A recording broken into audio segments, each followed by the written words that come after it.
Gênesis 15, de 1 a 7. Aleluia, Deus!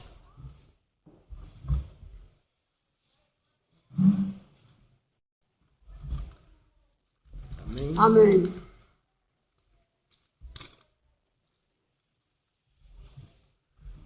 Diz o seguinte: depois deste acontecimento, veio a palavra do Senhor a Abrão, numa visão. Ele disse: não temas, Abrão, eu sou teu escudo e teu galardão será sobremodo grande. Respondeu Abrão: Senhor Deus, que me haverás de dar, se continuo sem filhos e herdeiros da minha casa? Damasceno, Eliezer. Disse mais Abrão: a mim não me concedestes descendência, e um servo nascido da minha casa será o meu herdeiro.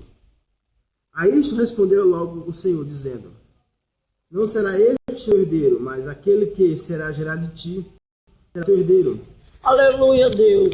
Então conduziu-o até fora e disse: olha para os céus e conta as estrelas, se é que podes. E disse-lhe: será assim a tua posteridade. Ele creu no Senhor, e isso lhe foi imputado para a justiça.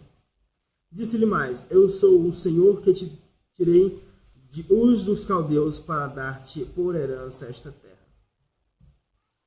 Vamos falar sobre o tema principal da nossa fé, ou único da nossa fé, da nossa salvação.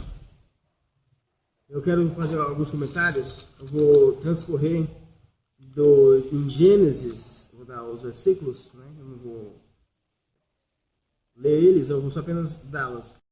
Gênesis 15, que eu já dei, Romanos 4, 1 a 25, Tiago 2, capítulo 2, versículo 14 a 26, e também Gênesis 21 a 5, Salmo 32 e João 1 a 8, 1 João 8, capítulo 1, versículo 8 a 10.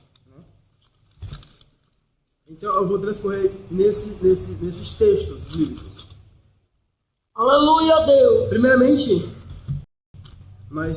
essa leitura que nós lemos agora, o apóstolo Paulo, ele pega esse texto de Gênesis 15 para colocar como exemplo do que aconteceu conosco, o que acontece conosco. Porque para Paulo a salvação é mediante a fé. Mediante a fé. Mas para outro amado irmão, o amado Tiago, irmão de Jesus, irmão de Judas também, escreveu a carta de Judas, ele diz que não.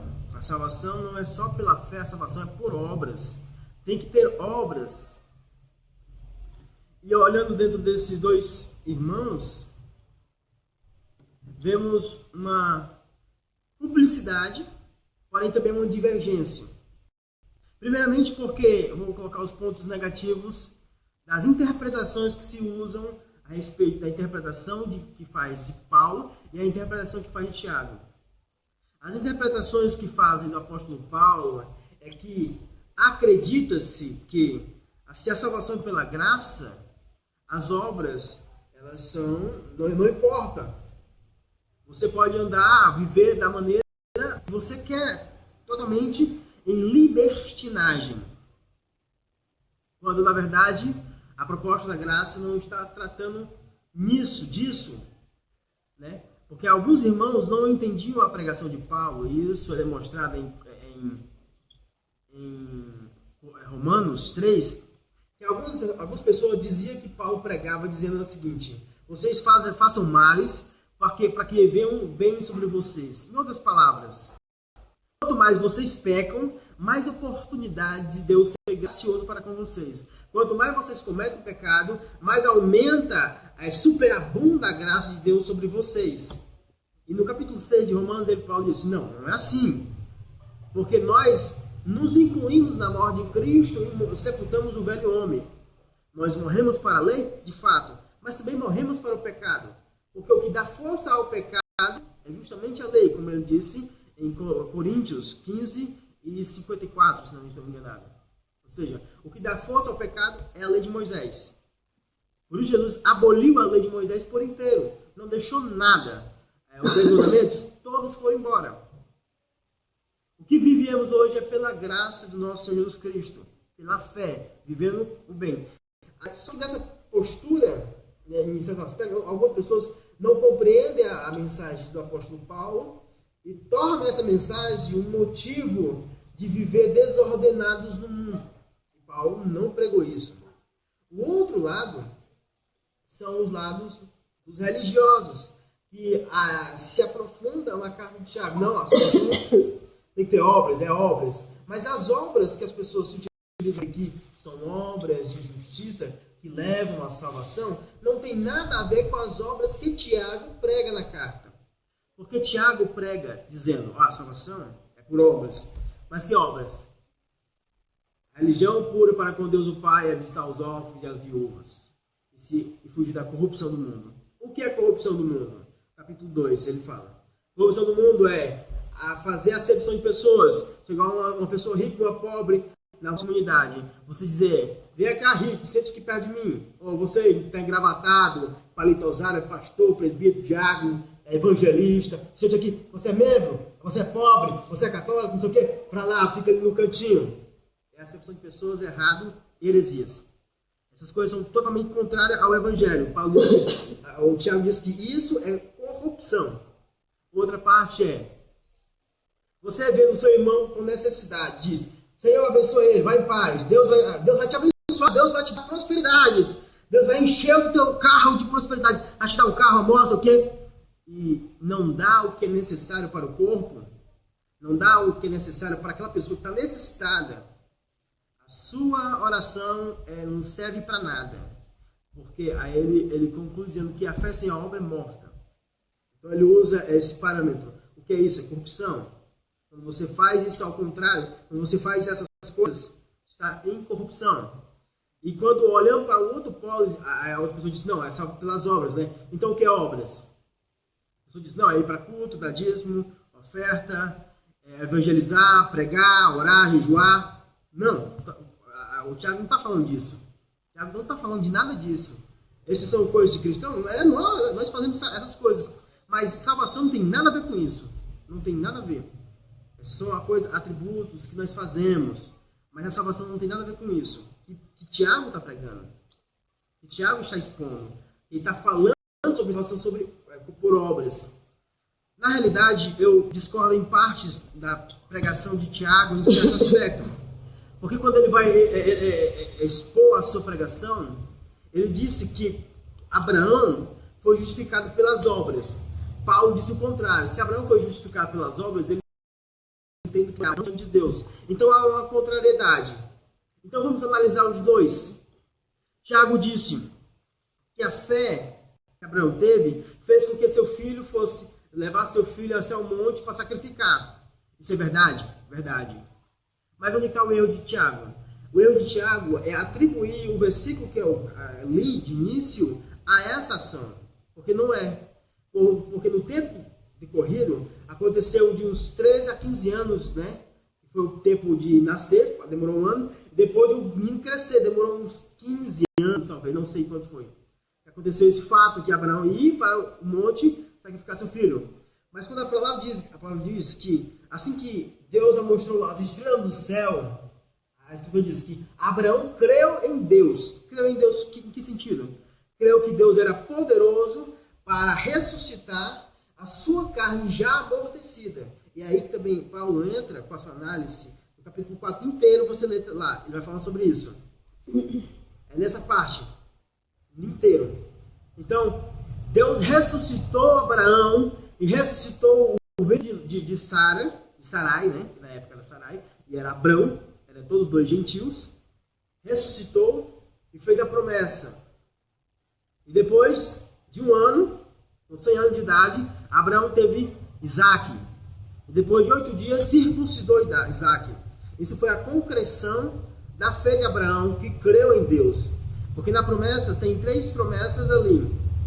A primeira era que Deus seria o seu galardão, ou seja, a vida eterna era Deus para Abraão. A promessa dele: Abraão, eu sou o teu grandíssimo galardão, eu sou o teu, ou seja, tu vai fazer parte da vida eterna. Aleluia, Deus. Segunda promessa: tu vai ser pai de uma grande nação. Certo? Então, aí acontece que ele creu em Deus. E a outra, nessa parte, já nessa segunda parte, a Escritura já diz que ele creu em Deus. Na terceira parte, fala que ele vai ser herdeiro do mundo. Então, nessa pequena parte, são 3 promessas. E dessas 3 promessas, a única que se cumpriu no tempo presente da sua vida na terra foi a do filho dele. Nasceu, foi Isaac. Então, nesse percurso, a fé de Abraão foi atribuída a ele como justiça e não às suas obras. Então, por que Tiago erra? Tiago erra na perspectiva de que atribui a ação de Abraão futuramente a esse texto, mas não tem nada a ver. É claro que quando Abraão vai sacrificar, vai sacrificar seu filho, isso não está escrito lá, mas também poderia estar escrito: creu Abraão em Deus e isso foi lhe imputado por justiça. Quando ele ia para o monte, ele disse, o filho perguntou: onde está o sacrifício? Ele disse: o Senhor proverá. E creu totalmente, porque a primeira vez que Abraão creu em Deus, ele creu quando ele estava impossibilitado, tanto ele como Sara. Mas ele não olhou nem para a condição dele de 99 anos, nem para a condição de Sara, que já estava com a sua natureza já caída, já estava impossibilitada de ter filhos. Ele não olhou para as condições existenciais de Sara ou dele mesmo. Ele não olhou, mas creu que Deus era poderoso para cumprir o que tinha dito. Então ele foi justificado por isso. Na segunda, que a Tiago fala, ele foi para o monte sacrificar seu filho, ele também creu da mesma forma. Por quê? Porque a promessa de ser pai de uma grande nação estava estabelecida em Isaac. Mas mesmo assim, ele não recuou, ele não retrocedeu por desconfiança. Ele creu que Deus também, assim da mesma maneira que ressuscitou seu corpo já amortecido, ressuscitaria seu filho dos mortos. Ressuscitaria seu filho dos mortos, porque a promessa está dita: em Isaac será chamada a tua descendência. Ele creu em Deus. Então, Tiago erra na perspectiva de colocar esse texto, na situação cronológica da realidade. Mas na afirmação que ele faz, ele está certo. Porque Abraão, nenhuma daquelas ações, ele reputou a si a confiança, ele reputou a Deus, ele confiou em Deus em todas elas. Já Paulo, ele já faz uma análise mais textual, já mais coerente, de acordo com a cronologia do momento. E ele fala sobre isso, né? Sobre Abraão, que não foi justificado pelas obras, mas foi justificado pela fé, porque está dito que ele foi justificado pela fé, por confiar que Deus era poderoso para cumprir o que tinha prometido. Depois diz: aquele que trabalha, ele é digno do seu salário, mas aquele que não trabalha, né, não é digno. Mas mesmo assim recebe o seu salário não é atribuído a ele como um ato de dever, tipo, alguém trabalha para mim, eu estou devendo a alguém que trabalhou para mim. Mas se ninguém trabalhou para mim, eu dou por graça, eu dou porque é meu, como a parábola que Jesus cita. Eu dou porque é meu. Então, nessas duas parábolas, essas duas exposições de Paulo, ele não está falando que ninguém pode cumprir. Ele está falando se supostamente alguém pudesse. Porque no capítulo 3 de Romanos ele disse: todos pecaram e todos estão destituídos da glória de Deus. E todos carecem, todos de igual modo, carecem da glória de Deus. Todos. Não existe judeu nem gentil, não existe crente, católico, budista, macumbeiro ou quem quer que seja. Não existe ninguém que é superior ao outro, ninguém. Todos estão nivelados, todos pecaram e todos estão destituídos. Não, mas eu aceitei Jesus, mas continua na condição de pecado, na existência. É pecador. É aí que eu vou entrar já. Então, ninguém pode cumprir, ninguém consegue cumprir o mandamento de Deus. Então, o que acontece? Todos nós somos o segundo, aqueles que não praticamos. Nós todos não praticamos. Nós todos não praticamos a vontade de Deus. Basta olhar para você mesmo e olhar para o que Jesus fez. Você está fazendo o que Jesus fez? Não, então você não está fazendo a vontade de Deus em nada. Primeiramente porque se entrega por fé. O que é fé? Não é crença. Eu tenho fé que aconteceu um carro amanhã. Não. Viver por fé é materializar realizar as certezas invisíveis de que Deus o que Ele já prometeu, que é vida eterna, vida abundante. Eu já estou cheio do Espírito Santo, já ando na terra como Deus. Porque esta é a vida final para todos os homens, andar como Deus, porque foi esse o propósito da salvação. O final de tudo, no capítulo 8 de Romanos 29, diz que o propósito de Ele ter nos elegido foi para nos dar a imagem de Jesus. E Jesus é a imagem do Deus invisível. Então nós seremos a imagem do Deus invisível em plenitude. Claro que cada um nas suas ordens. Cristo a cabeça e o resto na divisão do corpo. Então precisamos compreender, o Evangelho é muito mais amplo do que é pregado por aí. Então, Paulo, ele coloca isso. Mas a outra coisa que ele embasa essa situação, que é aquele que não trabalha, mas crê naquele que justifica a sua ação, o seu perdão é dado gratuitamente, independente das suas obras. Ele baseia isso no Salmo 32, que eu acabei de dar também para vocês. Porque diz lá, bem-aventurado o homem a quem Deus imputa justiça sem as obras. Bem-aventurado o homem a quem Deus faz dele justo, embora as suas obras não sejam justas. Mas quando isso acontece? Quando isso acontece? Aí nós pulamos para 1 João, capítulo 1, versículo 8 e 9 ao 10. Porque é a mesma coisa que está escrito no Salmo 32.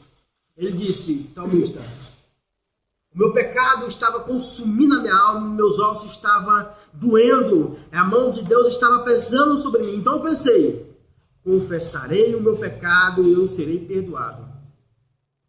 Então, ele disse, eu fui perdoado. E eu fui perdoado. Então, é a mesma coisa que foi dito para Davi, acontece conosco. Que as promessas, como disse Isaías, as promessas que foram faladas para Davi se concretizaram no Messias e assim posteriormente a sua descendência. Todos nós fazemos parte. No capítulo 4 de Romanos, lá no finalzinho, ele fala a nossa esperança. Todas essas coisas que nós falamos aqui, está só para sintetizar, em certo sentido, o que o Evangelho realmente trata. Primeiro, Tiago fala uma coisa que é pelas obras. E Paulo fala que a salvação é pela fé. De fato, o que Tiago fala contribui ou se aplica e é verdadeiro. Mas o que Paulo também fala é verdadeiro. Mas como conciliar as duas mensagens como que são opostas em teoria? Primeiramente porque Paulo diz que a fé que de fato é fé, ela atua, ela se manifesta como amor ao próximo, como justiça, como gratidão, como generosidade. E Tiago já é mais simples. Ele é mais simples, ele diz, não, a fé sem obras é morta. Ele não está falando mentira. Mas ele é na perspectiva diz que só a fé salva. Não, a fé é quem salva. Jesus veio, a tua fé te salvou, a tua fé te salvou, a tua fé te salvou. Jesus sempre fala isso. E Paulo, dizendo que nós somos justificados pela fé. Qual fé? No capítulo finalzinho, no versículo final, no versículo 25 de Romanos 4, ele disse, é quando nós cremos que Cristo morreu pelos nossos pecados. Cristo morreu pelos nossos pecados. O que é que significa isso para nós? Quando cremos, nós nos incluímos juntamente na morte dele. Quando cremos, nós se colocamos, jogamos, lançamos os nossos pecados sobre o Calvário. Quando cremos, de fato, andamos confiadamente naquele que disse, vocês estão perdoados. Quem disser o contrário é do diabo. Porque diz o apóstolo Paulo, nem morte, nem vida, nem anjo, nem principado, nem potestade, nem presente, nem porvir, nada, nem ninguém vos poderá separar do amor de Deus que está em Cristo Jesus, nosso Senhor. Ou seja, se disser alguma coisa ao contrário, é diabólico. Por quê? Porque o apóstolo Paulo começa dizendo, perguntando, ora, se Deus deu, junto com Jesus, nos deu todas as coisas, quem será contra nós? Deus nos deu Jesus, Deus nos deu a herança que em Jesus a salvação eterna. E quem vai ser contra nós? Quem? Isso nos dá totalmente a confiança de andar seguro. E assim, nos incluímos. Como é que nós nos incluímos aí? É quando nós olhamos como aquela parábola, olhamos para os... não ousamos olhar para o céu e dizemos: Pai, sou pecador. Eu mereço a morte e o inferno. Eu mereço a condenação. Eu mereço tudo porque disse: a alma que pecar deve morrer. E eu sou pecador. Eu peco. E peco não simplesmente porque faço algo de errado. Eu peco porque sou pecador. E porque sou pecador, peco. A natureza pecaminosa ainda vive em nós, em certo sentido. Porque nós fomos vendidos, de acordo com o apóstolo Paulo, debaixo do pecado. Então, a natureza ainda está. Então, nós somos pecadores e nós cometemos pecado. Porque se de fato nós somos justos na exposição clara, verdadeira, sim, na manifestação exata, nós não cometimos nenhum tipo de pecado. Não cometimos nenhum tipo de pecado. Mas o que está dito? Que nós, quando olhamos para nós mesmos, reconhecemos os nossos pecados e concordamos com Deus, que é confessar os nossos pecados, concordamos com Deus e com o juízo de Deus. Deus diz assim, ó, a alma que pecar deve morrer. Então eu digo: Deus, eu mereço morrer, porque sou pecador. Mas tem misericórdia de mim. E a misericórdia de Deus nós alcançamos. É aí que entra a misericórdia de Deus. A misericórdia de Deus não entra para aquela pessoa que se julga ser boa. Para aquela pessoa que se julga fazer tudo de bom. Por quê? Porque haverá misericórdia para pessoas que se julgam bom. Jesus disse para os fariseus: olha, se vocês não dissessem que viam os seus pecados, se perdoavam. Mas vocês dizem agora que estão enxergando. Vocês dizem que se enxergam. Vocês dizem que sabem discernir as coisas, então vocês continuam com o mesmo pecado, vão ser condenados. Porque diante de Deus não há ninguém justo. Então, diante de Deus eu tenho que me prostrar. Mas eu aceitei Jesus? Exatamente. Eu deveria prostrar diante de Deus e dizer: Pai, perdoa, porque pequei. Pai, perdoa. E essa é a parte inicial. É confessar os nossos pecados. É se incluir na morte de Cristo. E o que me dá garantia disso? É a ressurreição de Cristo. Ele ressuscitou dos mortos para nos justificar. Ou ele está nos justificando. Nós em Cristo, porque estamos incluídos, já somos perfeitos, já somos santos, já somos justificados. Em Cristo, quando nós incluímos na morte, crendo na ressurreição, o Espírito de Cristo passa a habitar em nossas vidas. E porque o Espírito de Cristo habita em nossas vidas, primeiramente, o penhor que Deus nos deu foi o seu Espírito. Ou seja, qual a garantia que eu tenho de ir para o céu? O seu Espírito. O apóstolo Paulo diz isso em Coríntios e diz isso em Efésios. A garantia de eu ir para o céu é o seu Espírito que ele nos tem dado. Quando eu creio na palavra, quando eu creio naquilo que foi manifesto. Né? E por teu Espírito, já sendo justo diante de Deus, ou seja, ou Deus me atribuindo justiça, mesmo que eu não tenha, ele, através do seu Espírito, começa a converter o meu coração à sua vontade. E começa a pegar o homem pecador e começa a justificar gradativamente. Por isso Paulo disse: todo dia eu morro. Todo dia eu morro. Ou seja, o que Paulo está dizendo? Todo dia eu me batizo. Todo dia eu me batizo. Porque se batizar significa se incluir na morte de Cristo. Batizar, aquela liturgia que se faz nas águas, é apenas um símbolo daquilo que de fato é o verdadeiro. A morte de Cristo é se incluir na morte de Cristo. É dizer: Senhor, eu sou pecador, mas tem misericórdia de mim. E assim, quando vocês assumem os seus erros, assumem os seus pecados, Jesus pega os seus pecados e leva sobre o Calvário.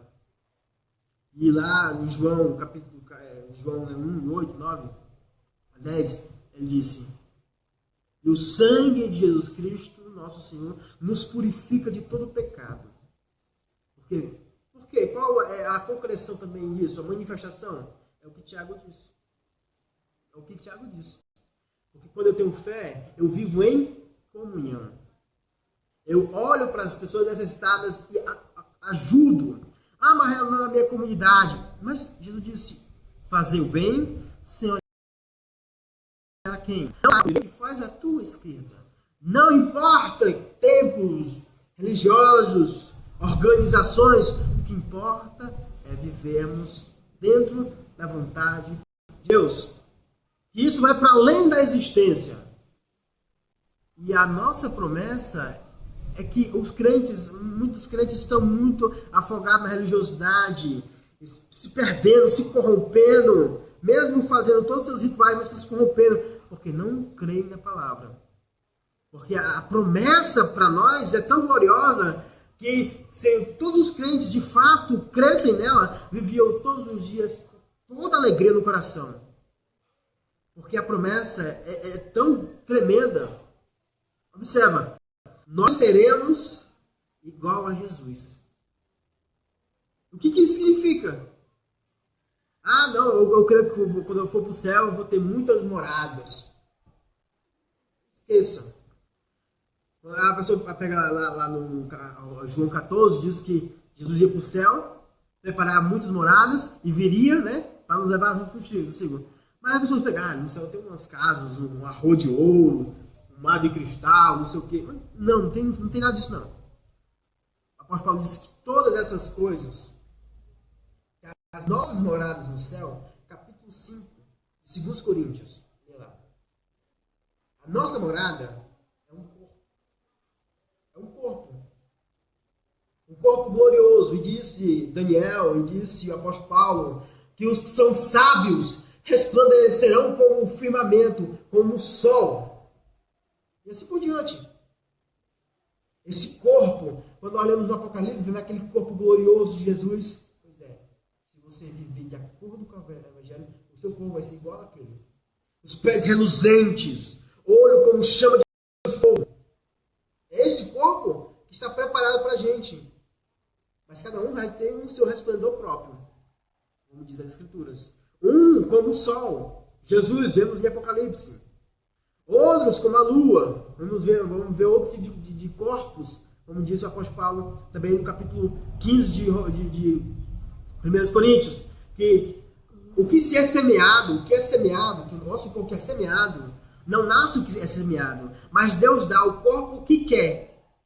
Mas como já está dito pelo profeta Daniel, os sábios resplandecerão como sol e tudo mais. Vai dizendo uma descrição, como as estrelas. E as estrelas diferem da sua resplendor. Então essas são as promessas. Se a gente se aprofundar, aqui eu estou falando em teoria para você. Mas se aprofunde, pense, leia a Bíblia. De fato, mergulhe. De fato, diga assim, Deus, eu quero aprender mais de Ti. Conheçamos e prossigamos em conhecer o Senhor. Conheça mais, Deus vai se revelando mais e mais a você. E você vai ver cada mistério, cada coisa que estão preparadas, reservadas para aqueles que amam a Deus. Porque aquilo que o olho não viu, que não subiu ao coração do coração do homem, foi aquilo que Deus preparou para aqueles que o amam. Mas Deus nos tem revelado pelo Espírito que Ele nos tem dado. Porque, como diz Paulo, o Espírito conhece de fato o que tem dentro. O Espírito conhece de fato o que nós somos por dentro. O Espírito de Deus conhece o que de Deus é, porque Deus é Espírito. E o Espírito de Deus está em nós. E por isso sabemos quais são a vontade de Deus. Se aprofundarmos cada vez mais nas Escrituras, deixaremos muita macumba para trás. Deixaremos muita idolatria para trás. Deixaremos muitos cultos que de fato não são apenas liturgias para trás. Porque nós nos aproximaremos mais do próximo como irmão. Nós nos aproximaremos mais do próximo como amigo. Ajudaremos mais, porque de fato a salvação manifesta para hoje. Porque tudo que é semeado hoje vai se concretizar na eternidade. Então nós semeamos no Espírito. Como é que semeia no Espírito? Em amor, gozo, paz, bondade, mansidão, domínio próprio, ajudando o necessitado. Nós semeamos para a eternidade quando fazemos o que é justo. O que Deus, o que Jesus fez. que Jesus mandou fazer. Assim nós semeamos para a eternidade. Mas se nós formos apenas liturgias, seremos como os povos de Israel, seremos jogados fora, porque não cremos de fato no Evangelho. E é isso, eu sintetizei praticamente o Evangelho inteiro aqui. Inteiro, o Evangelho do começo ao fim só fala isso. Né? Isso. Então, a concreção da fé é o amor. E o amor é aquilo que o apóstolo Tiago fala, ajudar os necessitados. A carta de Tiago foi exclusivamente escrita para dizer às pessoas: amem o seu próximo como a si mesmo. Tenha misericórdia, porque a misericórdia triunfa no juízo. Não faça acepção de pessoas, porque a sabedoria que vem do alto, primeiramente, é pura, pacífica, cheia de tratos, bondoso. Então, se nós de fato cremos em Deus, todas essas obras de justiça de fato aparecerão em nós. E não aparecer em nós como uma obra religiosa, mas como fruto, um borbulhar do Espírito, o que impulsiona a gente a viver de acordo com a vontade de Deus. Amém? Amém.